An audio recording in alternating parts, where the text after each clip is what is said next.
So, what's up guys? So, nagbabalik naman si Kalongski Vlog. So, ayos na yun. Check time, 4:30. So, bigla tayo nagutom. Tapos, di pa tayo nakabili ng ulam. Walang ulam no? So, nagpapa-challenge tayo ng sili guys, no? May napa-challenge sa atin na sili, ulamin natin. So, ito na. 2 kilo sili. Ito yung ulam natin guys.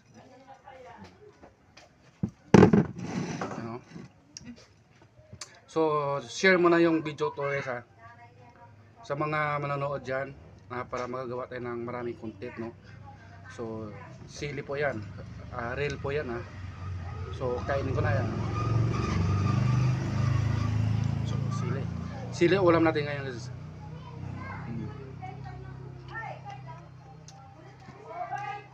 Pero may